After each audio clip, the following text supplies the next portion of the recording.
Make sure you let them know.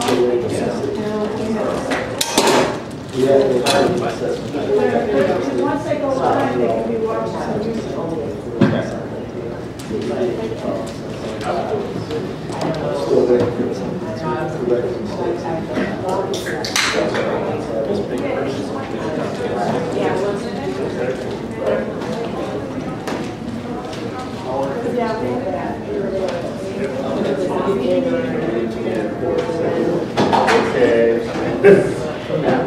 Well, that's a lot better.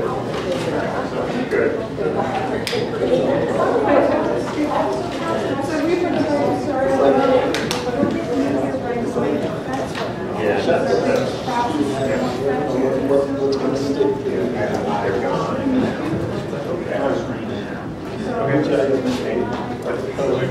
Be very careful about saying things that embarrass us. That's right. Then the embarrassing stuff. Okay, so you guys are all set up. You have some extra plots. All right, cool. Good luck. Thank you. And they have these good things. It's one of the type of feeling. Well, that's the hard part.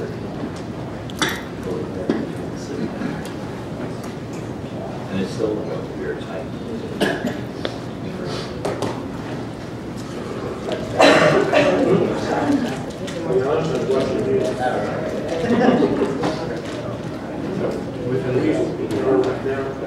Out here,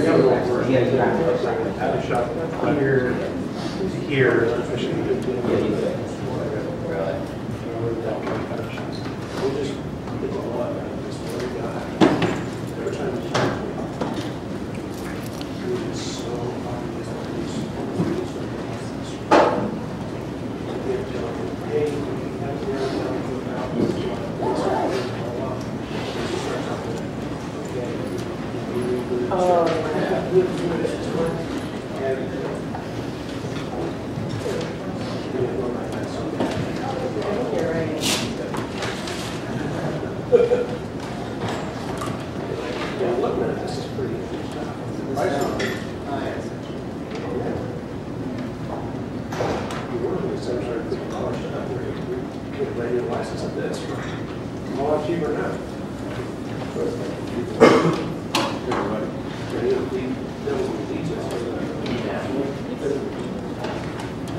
This was not a.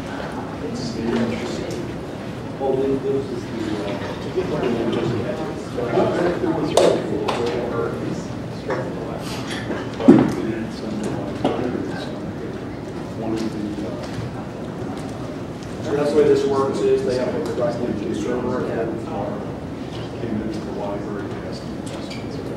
it prints it. Well, it looks like the release station is. He seemed really interested. It was in touch with him afterwards. And had a good conversation. I saw some friends. But it was not anything. Spending a lot of time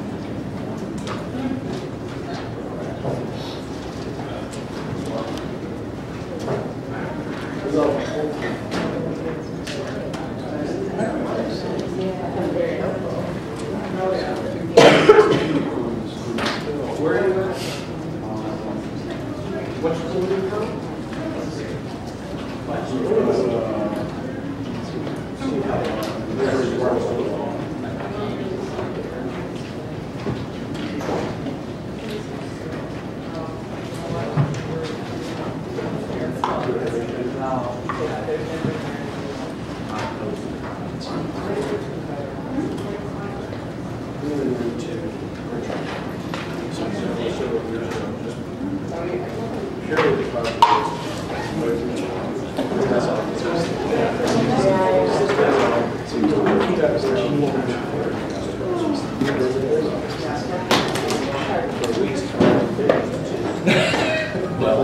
They were monitoring my class.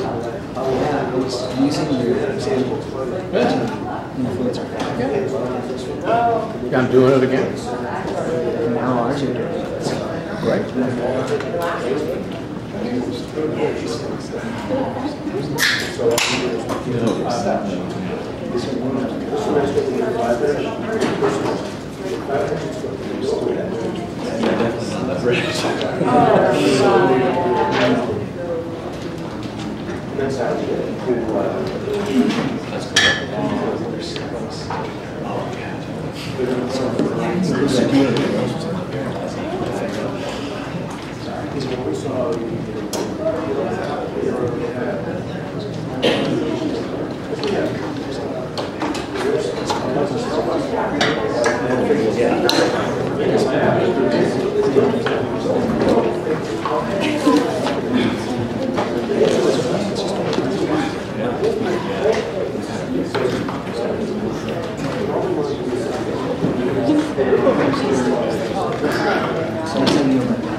Oh, when he said you got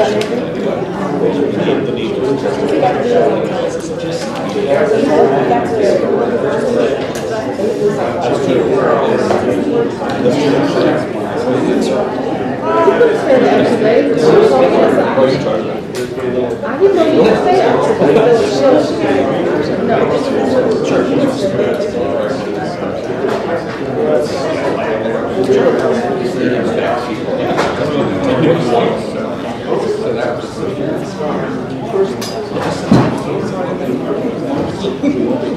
really?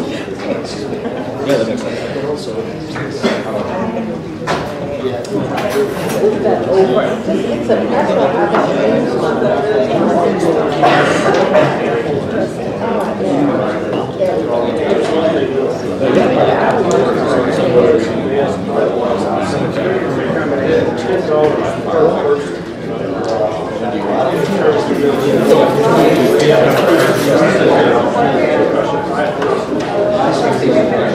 Yes.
No.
Hello and welcome to the second of an accidental series on flipped classroom presentations.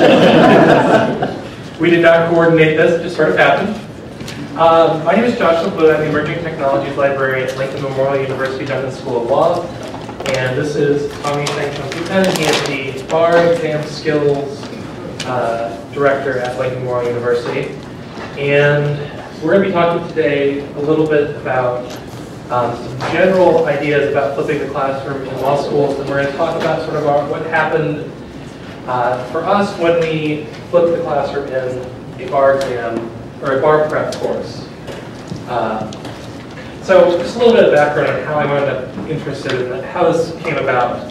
My interest originally was sort of academic. I'm a tinkerer. I've taught legal research 3 times now. In the 3 years I've been at LMU. And all 3 times it's been different because I'm never satisfied with what I have. And this fall, about 2/3 of the way through the course, I'm also a instructional technology master's degree program student. I did some work on flipping the classroom for that program, and I got the idea of, well, why don't I work on trying to set up for the next time I teach this, flipping a flipped classroom. And then this spring, I was team teaching on the bar prep course, and, well, we'll get to that. But we ended up having a chance to do some real world laboratory experience, and I think it was very instructive for things that worked and didn't, and so on. So, some of you may have gone to the previous program, but a lot of you probably didn't. So I'm going to talk a little bit, actually most of them I'm going to talk about is going to be sort of the general idea of what it means to flip the classroom. So the traditional classroom is like what I'm doing right now. It's a lecture. You have an instructor who's lecturing. They stand up in front of the room, they give a talk about whatever it is they're supposed to be talking about. They are the center of attention, and the focus of 90% or more of the class is on the instructor. Individual students don't really get much time from the instructor in class time, and their access to the instructor outside of class time is going to be limited based on the number of students, the professor's availability, and so on. Most of an instructor's prep time for traditional class, I mean, most of you, how many people here are regular professors or instructors? You'd say that most of your class prep time is spent probably prepping lectures and on occasionally grading exams or homework or whatever. What students do in a traditional classroom, mostly they're going to do some reading before class, and they're going to sit and listen passively in class. In a typical law school classroom where you're going on the Socratic method, 1, 2, maybe 3 students per day are going to be actively participating. And more or less depending on how much the individual instructor likes to move around.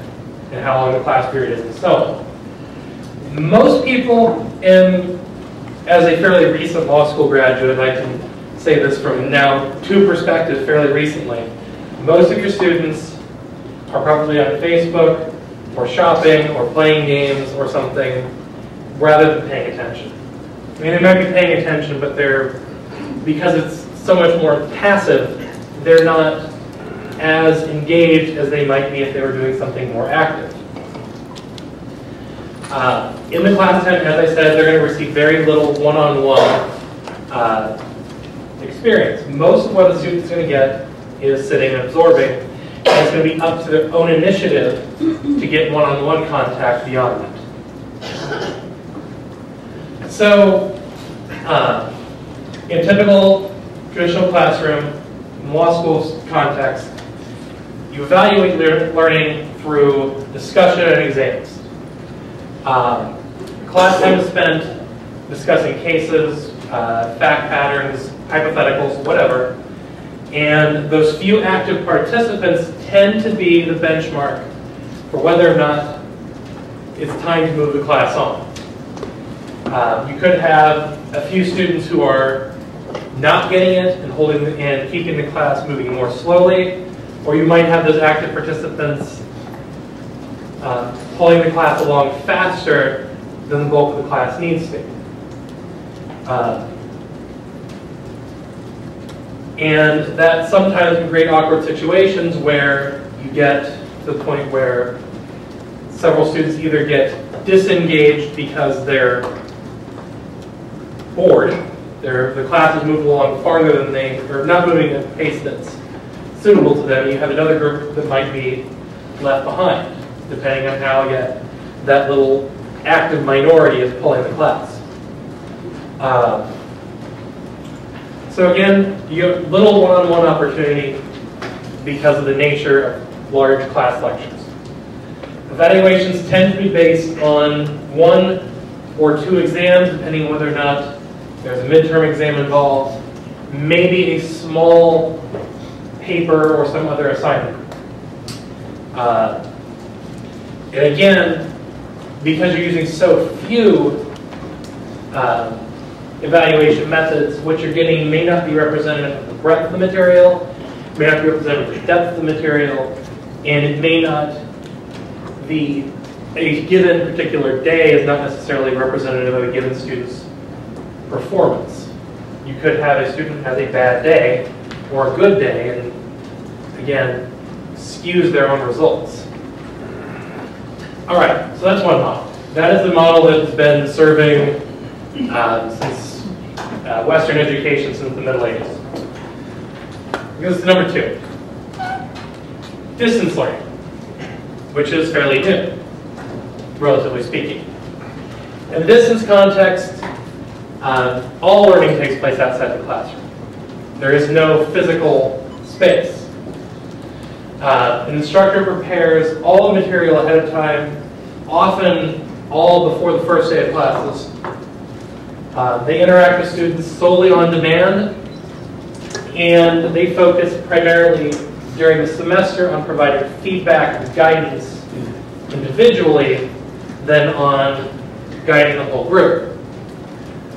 A student has to direct the learning at their own pace.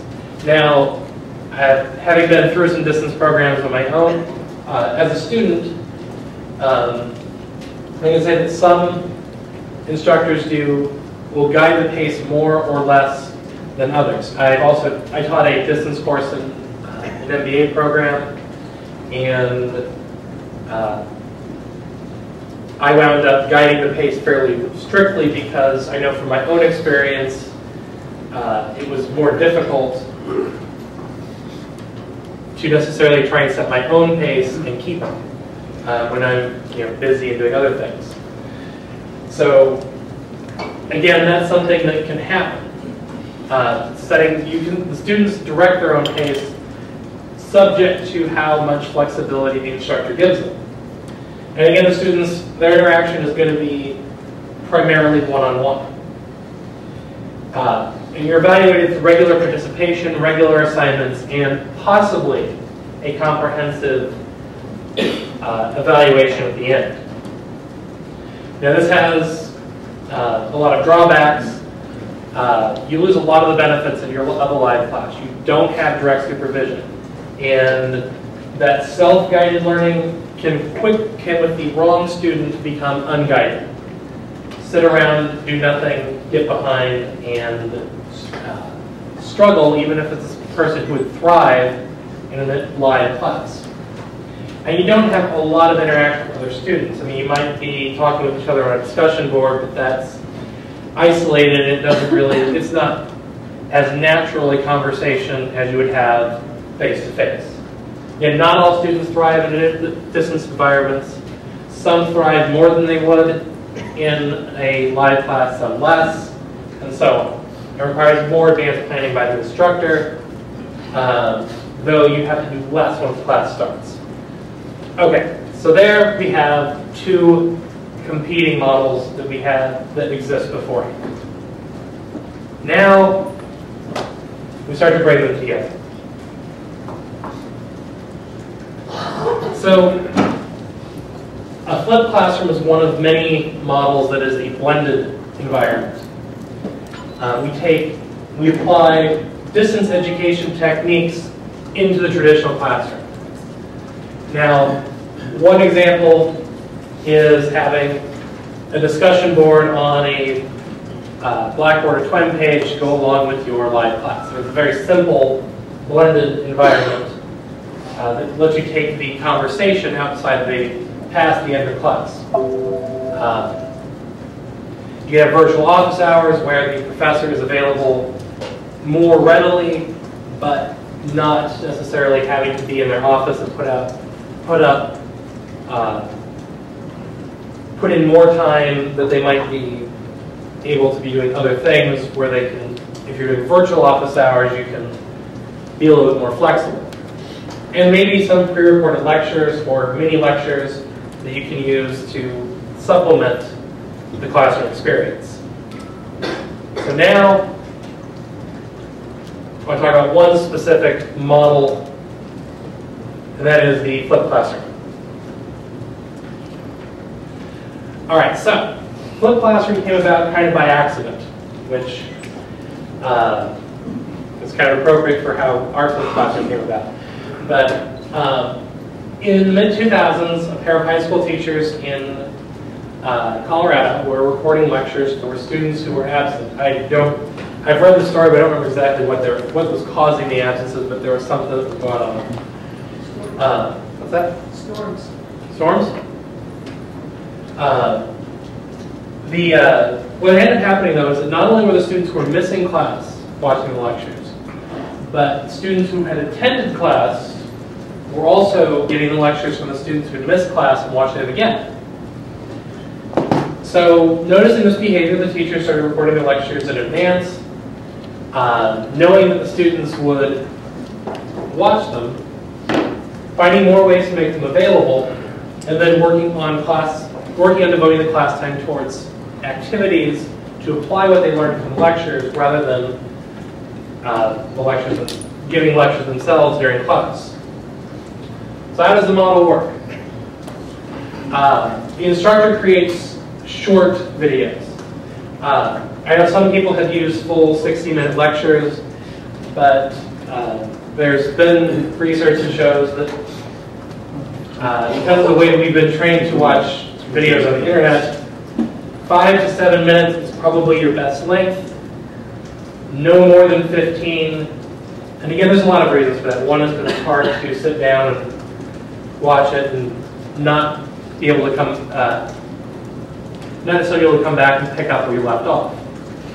With a short video, you can break up a 60-minute lecture into 10 or 12 videos, each one breaking off at a natural point, and then, or possibly even fewer than that because you don't necessarily have to stop for questions and everything. But it's easier to pick it up in little chunks than necessarily being able to watch the entire 60 minutes in one sitting. Then you make the videos available, and the students watch them on their schedule as long as they're watched before the class time in which you're going to be using that lecture. spent that class time doing interactive activities then that illustrate and apply concepts from the videos. And the instructor is providing support to the students in class rather than standing up and telling them what to do, guiding what they're doing. And finally, the instructors use the one-on-one class time to revisit concepts the students are struggling with. By doing it this way, you can actually observe whether or not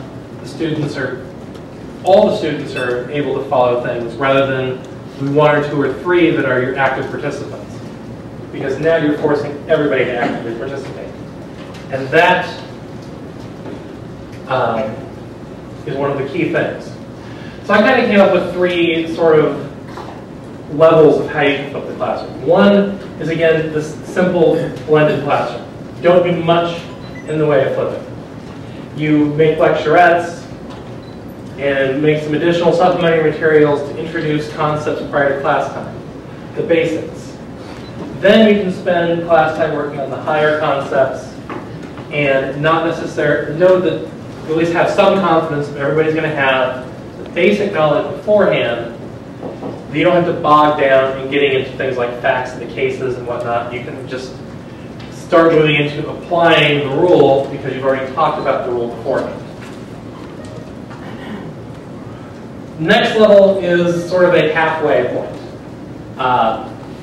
You use on some videos, some additional materials to provide greater detail, and you spend some kind of class time focusing on critical concepts and some days directed fully to class activities. I think in the long run, most courses are probably going to benefit mostly from something of this level. I think there's still some benefit to having the lectures occasionally. Going all the way is not necessarily for every class. Then, of course, is the full flipped classroom. Very little in-class lecturing. Almost all material is delivered out of class, and almost all class time is spent on some sort of application-based activity. All right, so how do we use this? In a doctrinal course, they're probably going to be the most difficult to flip because you do need to make sure everybody's getting some of the harder concepts. This is especially going to be difficult in the first year. I don't think you could record a lecture on the first day of class and expect a 1L on their first day of torts to watch a video and come in and be ready to go into the full details of every whatever intentional tort you're talking about that day. They're still trying to get over the concept of what a tort is at that point. However, you can easily use just a slight flip, the sort of blended environment to your advantage. We have a professor who teaches torts and criminal procedure.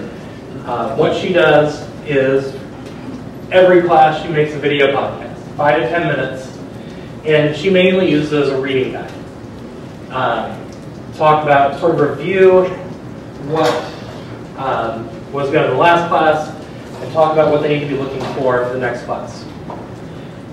She's found that she keeps doing this because it's made her class discussions more meaningful, and she's able to get into the media discussions more quickly, even with one-ups.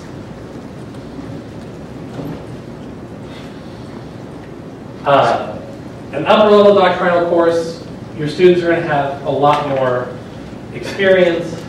They're going to be more adept at guiding their own learning because they now kind of know what works for them, or at least what doesn't work for them, if nothing else. And you can start discussing applications rather than having to focus on what the law is. So at this point, you expect the students to know the law from reading. You can expect them to get the important point from a video lecture.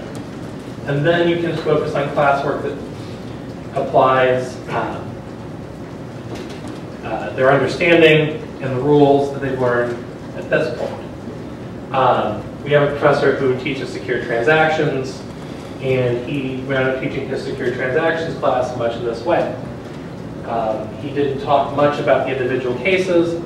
Instead, he gave them all, they would come to class, they would get a handout that had a problem on it, and they would spend the entire class working through that problem. Now, he didn't record a lot of extra materials, but again, he tried to find ways to make class time to engage and use applications. And again, combining that sort of thing with out-of-class lecture would have been, again, probably his next logical step. The key to any of this is full class involvement. You can't flip the class and only have 1 or 2 or 3 active participants. It's absolutely essential to get everybody involved. It is not sufficient in this format to just talk to one person. And this can be, there's a lot of ways you can do this. And one of the ways that we use is to use clickers. How many people have some sort of clickers or polling software at their school? If you don't, there's such sources as Poll Everywhere that will let you use text messaging as your polling device. And it builds right into PowerPoint if you want to use a PowerPoint slide, or you can just pull up a web page and do it sort of ad hoc. But so what a clicker can let you do is get live feedback from all the students at once.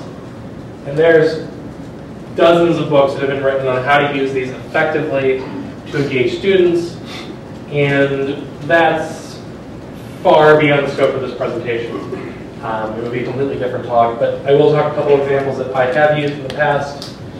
The obvious is the mass discussion.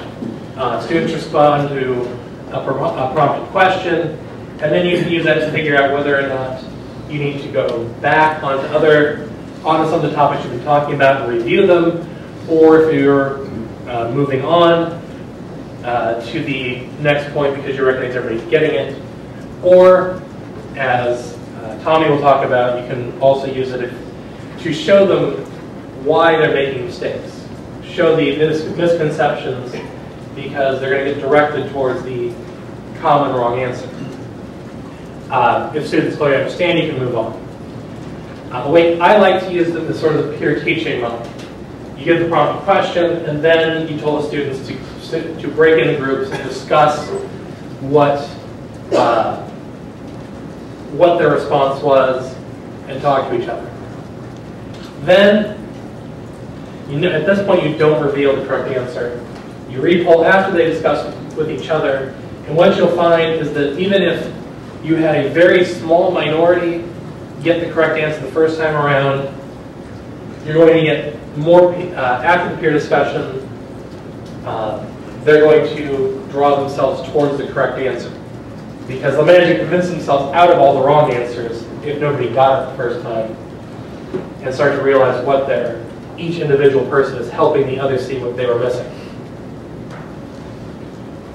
A skills class, and we just came from a presentation about flipping skill classes, but I think that skill courses are made for flipping.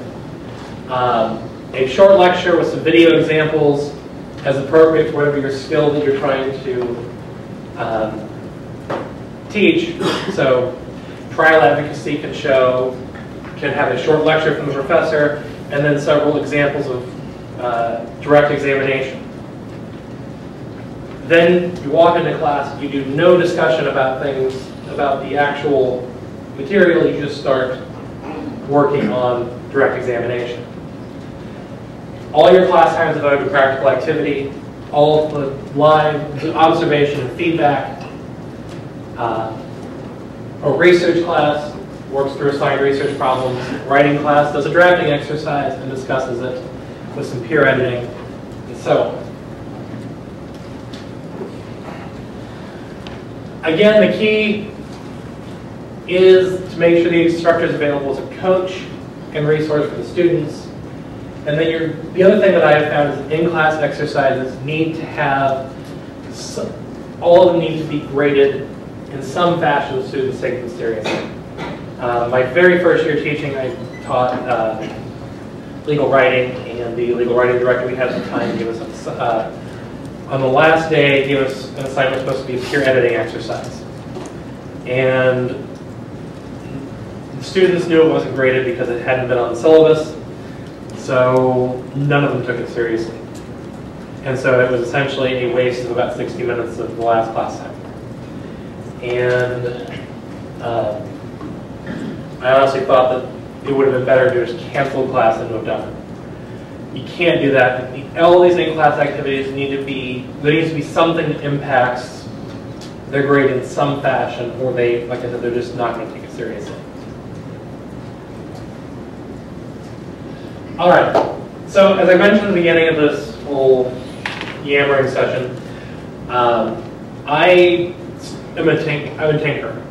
I've taught first year legal research, which is a separate 3-credit course for us. It's the beginning of our legal research and writing program, which is 3 semesters. And I've never been completely satisfied with what I did the previous year, so I always revise it. And when I sat down at the end of last semester, I started working on a new model, which the plan was to use it for part of the course, but not the entire course, as sort of a trial to see how it worked. And what I wanted to do is, I watch my lectures, they're kind of boring. You probably find that hard to believe.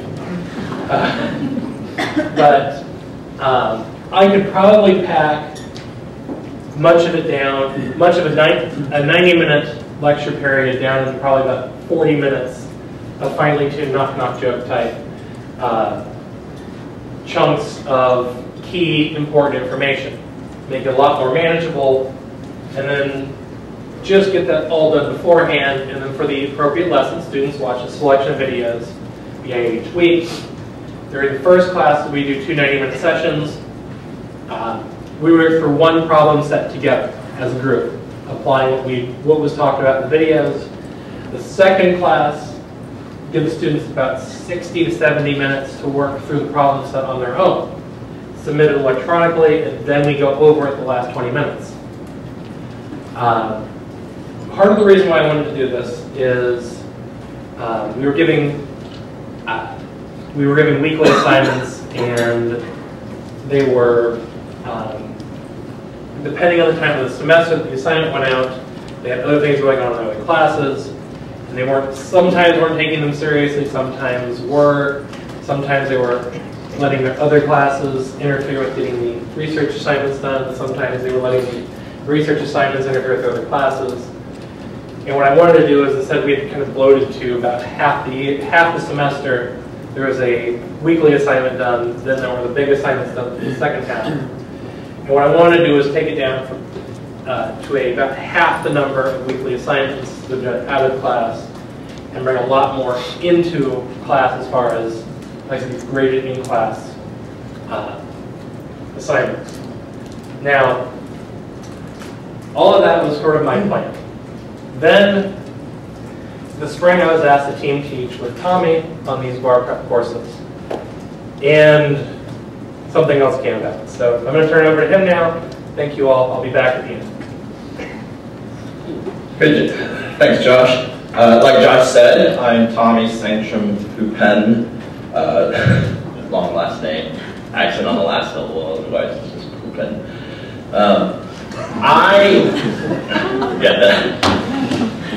I teach a few different bar preparation classes at Lincoln Memorial University, and this past year was my first year there. I've been teaching bar preparation classes for about 4 or 5 years at a different institution, but I've been sort of involved with bar preparation since probably about 2000.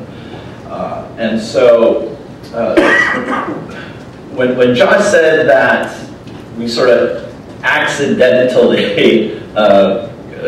came upon sort of flipping the classroom with respect to this particular class, bar exam skills, we definitely did it by accident, basically because of the circumstances.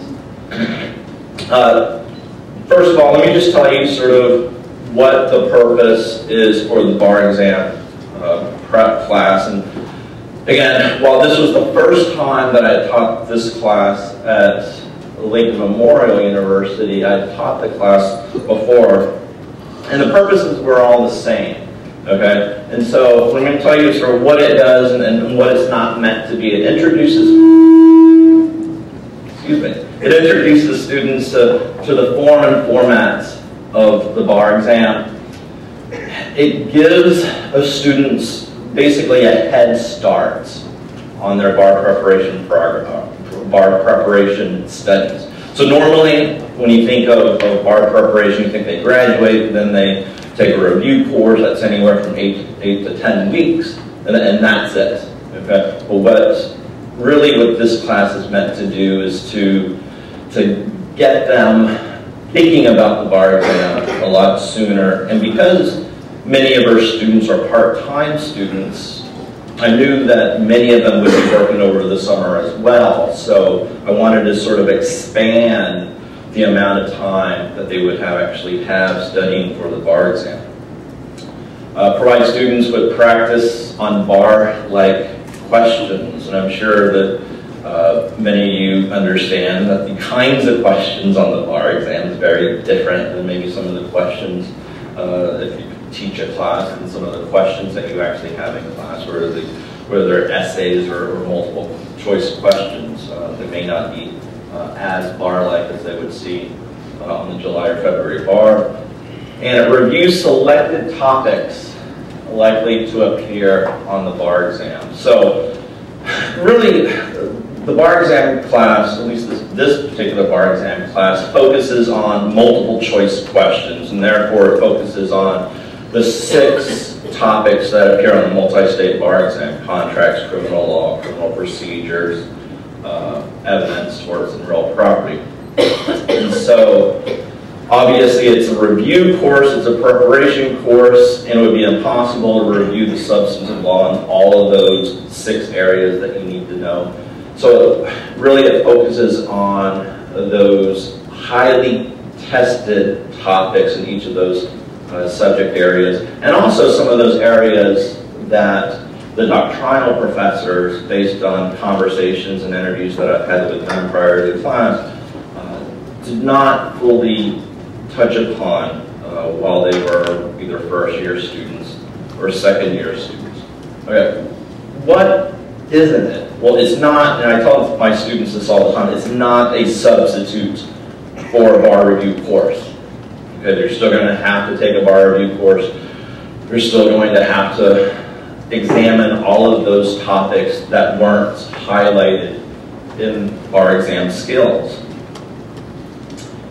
Okay, so let's try and understand sort of who took this class to give you a better idea of why the change was actually made sort of at the beginning of the semester from sort of a traditional classroom to sort of an academic flipped classroom. In spring 2013, again, the first time this class was offered at the law school, it was required for all students with a cumulative grade point average of 3.0 below, or I guess, excuse me, below a 3.0 on a 4.0 scale, and it was a 2-credit elective class for everybody else. It turns out that even those students who weren't required to take this class, so those students who had a 3.0 or above, many of those students decided to take the class anyway. We had 72 of about 80 students take this class, and it was one section of the class. It met twice a week, even though it was a 2-hour class or a 2-credit class. It met 3 hours a week, an hour and a half for 2 days. It has since been changed beginning with this coming fall semester. It's going to be required for everybody now, and is going to be bumped up to 3 credit, just because, partially because of the flipped classroom experience, that we felt like not only was it necessary to expand it to 3 to cover everything we wanted to cover, but with sort of this flipped classroom model that I'm probably going to continue with some modifications, extra credits were necessary. So the problem. Josh and I wanted to focus class on working through approaching bar-type questions, multiple choice questions, but students needed to review the substantive material in widely different amounts. And again, basically all the graduating students, this was a second semester, final year class for students, whether they're 3Ls or 4Ls. So everyone basically took it except 8 students, and 8 of some of the best students at the school. And so with the 2-credit course with 72 students, the class time was really limited to do both. I mean, we really had difficulty providing a substantive review that they would need to answer the multiple choice questions. And really, the purpose of the bar exam class is to help them in answering multiple choice questions and helping students prepare for the bar exam over the past 10 years or so. A lot of times students will know the law, right? But many times they just have difficulty sort of dissecting the fact pattern, whether it's essays or multiple choice. The way you dissect the fact pattern in both instances is pretty similar. But a lot of times they'll know the law, but they'll have difficulty sort of pointing out the nuances, paying attention to the clauses, paying attention to the adjectives and adverbs and things of that nature. Okay. So the original plan, based on the syllabus, and it's similar to how I taught this class at the prior institution for about 4 or 5 years. I usually spend 1 to 2 days, sometimes 3 days, reviewing the substantive material on the highly testable subjects, because the students need a groundwork, okay? Sort of a good base of understanding the law. And I do it quickly because, again, it is a review, and they've had this information, albeit maybe 2 years ago. So I usually spend a day, 2 days, sometimes 3 days reviewing the black letter law. And then I spend an additional, probably another day, maybe 2 days, going through multiple choice questions to put those black letter law principles into practice. And with bar exam questions, you really have to do it after sort of this whole review. You have to do it after the whole review rather than each individual concept within a particular subject, because otherwise they'll be able to figure out what the answer is, because the right answer is usually the concept that you've discussed. Okay, so usually you spend 2 to 3 days doing a review and then doing multiple choice questions. What we found out, though, is that at least this year, and it hadn't happened previously, students were getting questions wrong and arguing about it. Okay? I'm sure it never happens in your classes, right?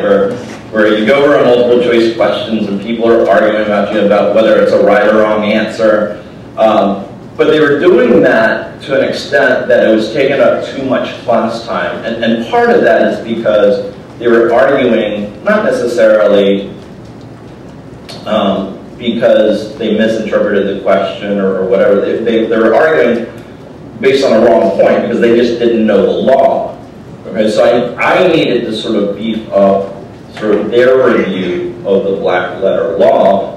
At the same time, I couldn't spend more class time doing it. At the same time, I also wanted to focus on going through multiple choice questions. So it just turns out that the law school had entered into a comprehensive agreement with Barbary, the National Bar Review Company course, where they would actually work with our school and provide a lot of different services, not just bar review, not simply providing a bar review course to every one of our students, but providing academic success resources basically at every part of their law school career. So we sort of looked at it as an opportunity.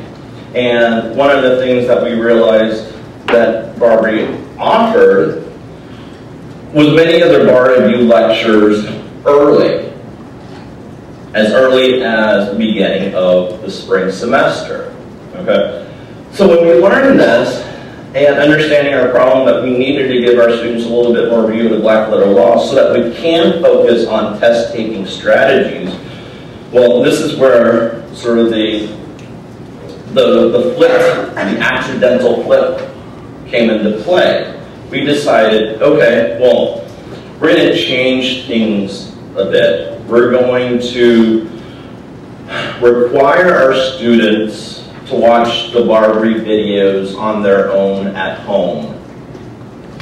In addition to that, they're going to be required to complete bar brief AMP questions. AMP questions are multiple choice questions, but they're not formatted the same way as MBE bar-like multiple choice questions. They're basically very black letter law type of multiple choice questions. They're designed to help with memorization and retention. So we require them to watch the videos and do these AMP questions on their own.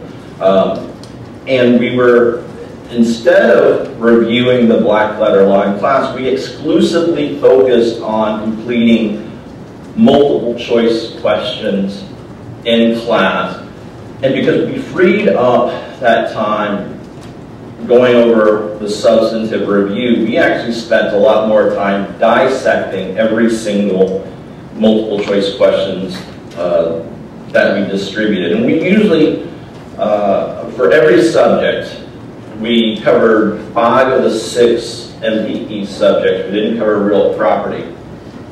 But basically, the format of the class, once it became a flipped class, was that I gave students 17 questions prior to every class.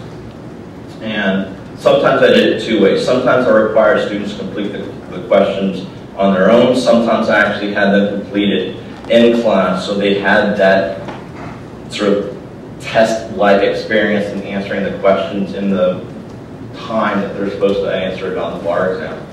And I gave them handouts where basically one side of the handout was the question and the other side was completely blank. And basically what we did is that we went through every question in a best practices way. And it took a long time. It took probably 10 to 15 minutes per question sometime, where we would actually, as a class, go, okay, well, let's read the call of the question. Is the court likely to agree?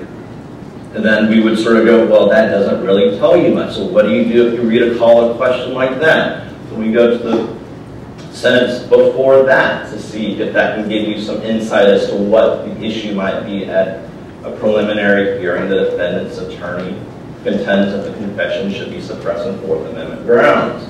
Okay? And then it starts, sort of engaging students that way. And a lot of times when students do multiple choice questions, they sort of do it really quickly. And their end result is to figure out whether they get it right or wrong. And if they get the right answer, they move on, not really realizing, A, how they actually got it, or maybe not even realizing that they got it right for the wrong reason. And maybe they were just lucky. Okay? So, one of the advantages of going through these questions in class is forcing them to go through this strategy, this technique of dissecting everything, because they probably wouldn't do it on their own. But they'll review the lecture, and they'll do the multiple choice AMP questions on their own. And so, this isn't to say that the review of the black letter law is completely absent in class, because obviously when you go through these questions, you are sort of laying the foundation for some of the most important, or some of the rules that you'll need to know to answer this question. Okay? And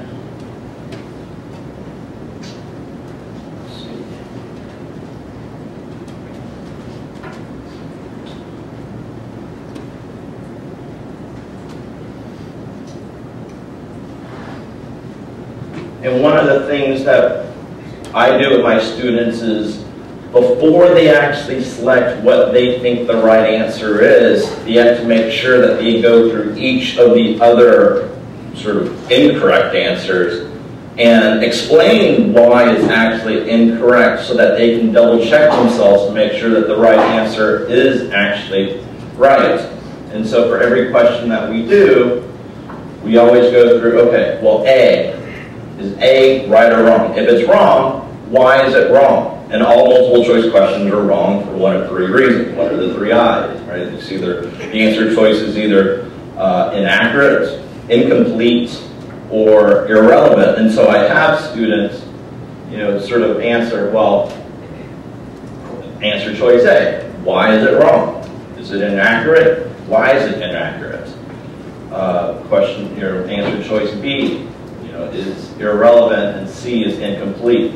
So it requires students to take a very sort of deliberate approach to answering multiple choice questions. A deliberate approach that they probably wouldn't do on their own, but this forces them to do it. And as Josh said, we do turning point questions, and here 62% of that previous question chose answer choice B. The right answer was actually choice D. So students love to have, for those of you who've used clickers, I'm sure you know students love to have that immediate feedback, because then they can like nudge their friends, oh, you know. So this really helps with the discussion too.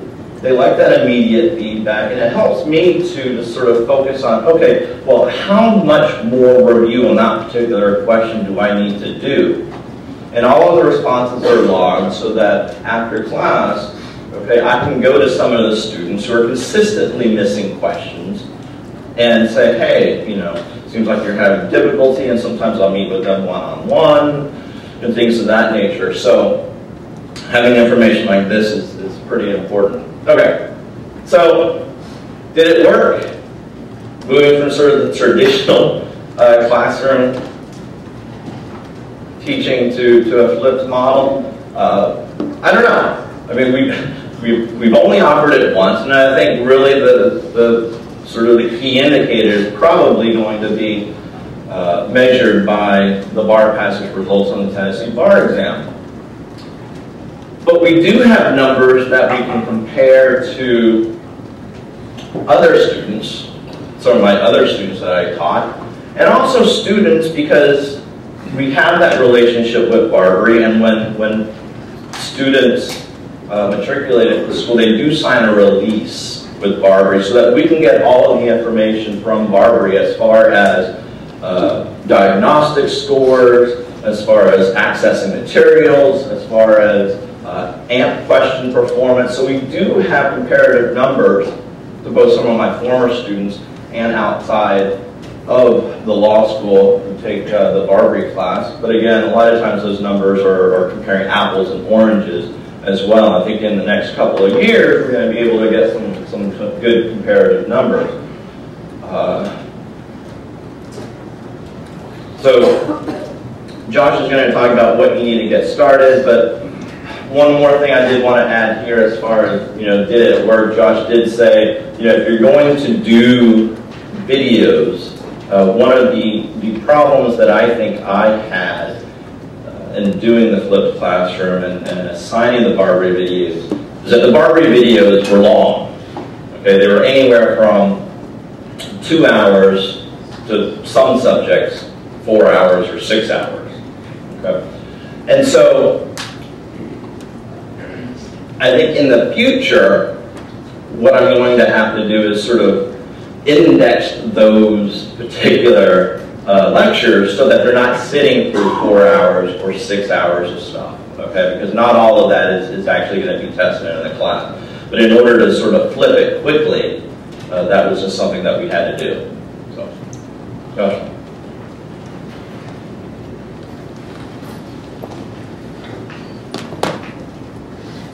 Okay, I had to make sure I turned the battery back on. All right, so if you want to flip the classroom, there's probably a lot of things you going through your mind if you want to try to decide to do this. But if you want to do it, there's some things you need to get started. First thing you need is some way to manage recordings, manage assignments, and deliver it to students. An LMS system is something you all have access to, either through your school or through both Westlaw and Lexis provide them for you. And You can combine those with the YouTube account, and it works nicely. We have classroom capture systems, so it's also very easy for us at our school to record. You just walk into an empty room, any room, hit a button, and record a lecture. Some sort of screencasting or video recording program, or a video editing program if you have some other recording system. One popular one is Camtasia. Windows Movie Maker or iMovie, if you're making sort of a talking head lecture, is perfectly serviceable. Not very difficult to use, and you can kind of get going in a few minutes. And there's some PowerPoint for Windows, Keynote for Mac. Both let you record narration, create a slideshow, export it as a video, publish it straight to YouTube. And there's a lot of others to list, and there's plenty of resources that you can use to find things. And you're going to need time and patience. That is the one thing, especially if you don't stumble into pre-recorded lectures that work for you, you're going to need some time and patience to develop this yourself. You're going to find you record an hour of video, watch it, and realize that you maybe only got 10 or 15 minutes that's usable, and have to go through and do it again and again. Or that could just be me. Maybe I'm just a crazy perfectionist that way. One thing that you might be able to find in the next few years, there's been this movement towards massively open online courses, and there has started to be some law schools that have started to get into this sort of movement, where there's openly available lectures out there, and you could go, in addition to your own lectures, go out and sort of find, if there is a lecture out there that you consider to be the perfect lecture on this topic, you could go in, find that, and make that part of your out-of-class experience. You're going to need something like this to get you going. Now, there are some drawbacks. We found from our experience and talking to other people who've had similar experiences, there is a lot more upfront work for the instructor. You still have to prep the lecture, but you have to do it all beforehand. Once you've done it once, you can reuse anything that's good for the next time you offer the class. Just like prepping once you've prepped a class, and if you're not me and tinker with everything crazy, like an obsessive crazy person, you can continue to reuse material you like from previous offerings. Also, if you're teaching multiple sections of the same course, you only need to record it once. So you can require, this will require more out of class time for students. There's not necessarily any way around that. This is especially shocking to law students. They typically have little out of class work from their non-school sports outside of reading something. Now you're going to make them read something and watch a video? How dare you? And students may not do the work. This was probably one of the biggest headaches that we've looked at, and having talked to other people who've done some sort of flipped classroom experience. In some classes, you might have a very small percentage of students who will actually watch the videos beforehand and hope to pick things up. And if you're doing things correctly, they'll eventually realize that they need to go do it. But there's unless you have some way of monitoring that they're doing it, that they're watching the videos, that they're doing any of the outside of class stuff that you're requiring them to do, there's going to be a portion that don't do it until you have some way of tracking it.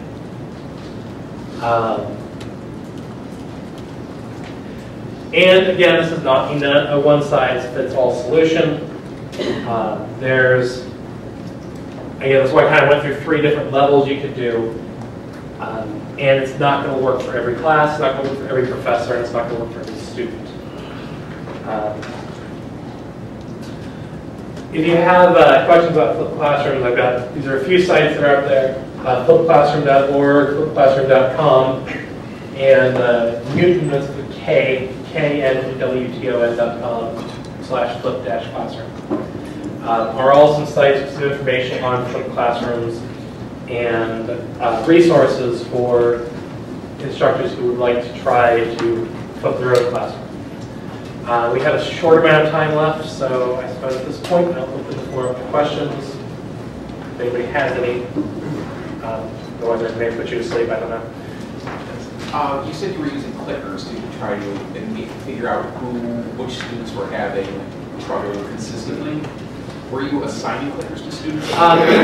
We actually, clicker is a generic term, is sort of a generic term for classroom response. What we actually did, because we issue laptops to all of our students, we used ResponseWare, which is it's a login. So every student has a unique login, and we require them to use the login. They can use either their web browser on their laptop, or they can get in through a ResponseWare app on their phone, and that way we have individual tracking. The ResponseWare is nice for one extra reason, in that it lets you get essay responses as well as multiple choice, which are impossible to work with live during class, but make good ways to get feedback for both of the comment card type thing, and to get short written responses that you can look at and get back to in the next class. Any other questions? Yes. Did you ever use the ResponseWare between watching the video and coming to class to make sure that the students are... That's one of the things that we're looking at for next time around. With the clicker ResponseWare, it's really designed to be used live, so it's nothing we can do. Something we saw in the previous Flipping the Classroom presentation on the first session was using the TED Ed live, not live, but that system is sort of a managing a flipped classroom, which you could have the video stop for questions, which I have been working at doing manually through Adobe Captivate, but and that seems like a much easier solution, which I hadn't considered until I saw that. So that's something that I'm working on for when I do my legal research modules, to do something like that. Anything else? Comments? Oh, yes. How are you going to prove whether or not this worked for your bar class? I think it's hard because there wasn't a control in the beginning. So obviously the problem is that if you use the results, as a benchmark, that really doesn't help, because the results aren't going to come out till October, and I'm also teaching the class this coming fall. So it's hard to tell. I mean, I think you have to look at sort of the evaluations from the students, I think, to sort of figure out what went right, what went wrong, and then to know that I probably did assign too much work in a 2-credit class.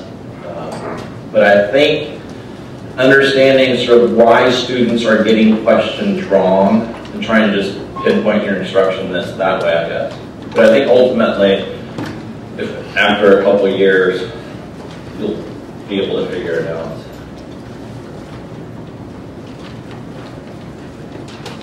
Amen. Cool. Thank you. You've been a wonderful audience.